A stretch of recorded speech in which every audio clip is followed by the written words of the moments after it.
हिमाचल अभी का radio bulletin सुन रहे हैं आप। मैं हूं आपके साथ काजोल चौहान। खबरों की शुरुआत करेंगे मुख्य सुर्खियों के साथ। स्कूलों में कोरोना के बढ़ते मामलों पर चिंतित सीएम जयराम, टेस्टिंग बढ़ाने का लिया फैसला। 11 दिसंबर को धर्मशाला में घोषित होगी प्रदेश की नई खेल नीति, अनुराग ठाकुर करेंगे लॉन्च। हिमाचल में अब ड्रोन से होगी दवाइयों और सैंपल की ट्रांसपोर्टेशन, सफल रहा ट्रायल।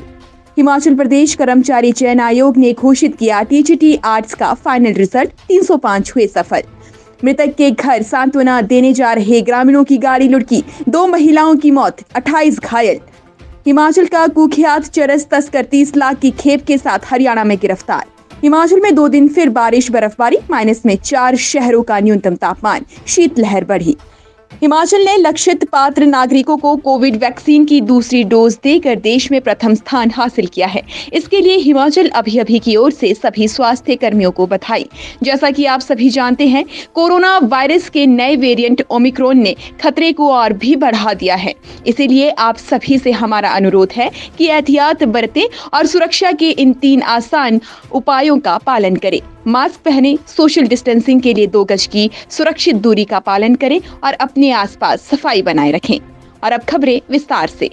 हिमाचल प्रदेश के सीएम जयराम ठाकुर ने प्रदेश के स्कूलों में कोरोना संक्रमित बच्चों का होना चिंता का विषय बताया है और इस विषय में भी सरकार गंभीरता से विचार कर रही है। उन्होंने कहा कि बढ़ते मामलों को देखते हुए प्रदेश में कोरोना की टेस्टिंग बढ़ाई जाएगी और ट्रैवल हिस्ट्री पर भी नजर रखी जाएगी। हिमाचल प्रदेश के सीएम जयराम ठाकुर ने प्रदेश सचिवालय शिमला में नीति आयोग के सदस्य के साथ मिलकर पोषण अभियान को प्रदेश में और सशक्त करने के तरीके के बारे में बैठक की। इस दौरान बच्चों के मानसिक व शारीरिक विकास को विकसित करने और आंगनवाड़ी में बच्चों को पोषण आहार देने को लेकर चर्चा की गई। बैठक में देश में कोरोना के नए वेरिएंट ओमिक्रॉन और हिमाचल प्रदेश में बढ़ते कोरोना के मामलों को देखते हुए टेस्टिंग बढ़ाने का फैसला लिया गया है। हिमाचल प्रदेश की नई खेल नीति 11 दिसंबर को धर्मशाला में घोषित की जाएगी। ये जानकारी प्रदेश के खेल मंत्री राकेश पठानिया ने सचिवालय में पत्रकारों से बातचीत के दौरान कही। उन्होंने कहा कि केंद्रीय खेल मंत्री अनुराग ठाकुर धर्मशाला आकर नई खेल नीति को लॉन्च करेंगे। नई नीति के तहत खेल संगठनों से राजनेता बाहर रहेंगे। खेल संगठनों में अब सिर्फ खिलाड़ियों को स्थान मिलेगा। वहीं विभिन्न विभागों में खेल कोटे के तहत भर्तियां बढ़ाई जाएगी। पठानिया ने कहा कि अनुराग ठाकुर ने खेल नीति में कुछ संशोधन करने के सुझाव दिए हैं। इस पर विभागीय अधिकारी काम कर रहे हैं।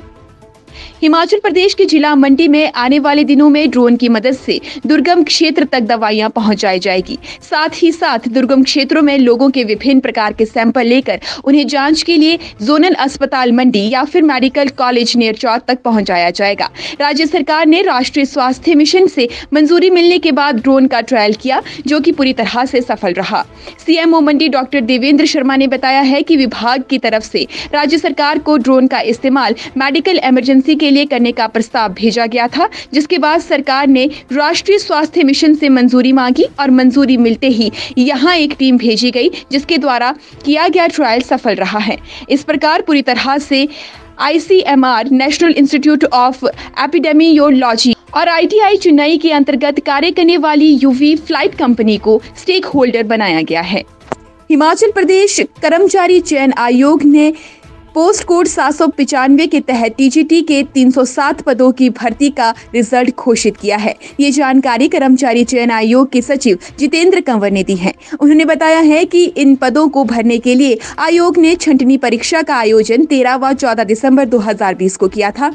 परीक्षा के लिए आयोग को 26,821 आवेदन प्राप्त हुए थे, जिनमें से 26,167 को छंटनी परीक्षा के लिए योग्य माना गया था। इस परीक्षा में कुल 20,202 अभ्यर्थियों ने भाग लिया था। छंटनी परीक्षा की मेरिट के आधार पर 995 उम्मीदवारों को मूल्यांकन प्रक्रिया के लिए चयन किया गया था।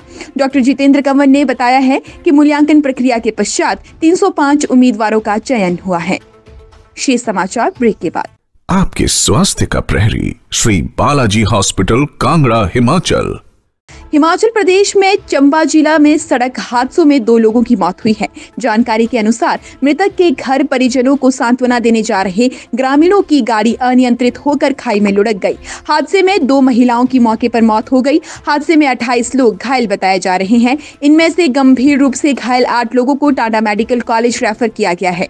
हादसा मंगलवार सुबह 11 बजे चुवाड़ी क्षेत्र में भराड़ी के सरोल नाला में हुआ। हादसे के समय गाड़ी में 30 लोग सवार थे। सूचना मिलने के बाद चुवाड़ी और बकलोह चौकी से पुलिस एम्बुलेंस मौके पर पहुंची। हादसे की पुष्टि सीएमओ डॉक्टर विपिन ने की है। फिलहाल हादसे के कारणों का पता लगाया जा रहा है। हिमाचल का कुख्यात चरस तस्कर पड़ोसी राज्य हरियाणा में 30 लाख की चरस के साथ गिरफ्तार किया गया है।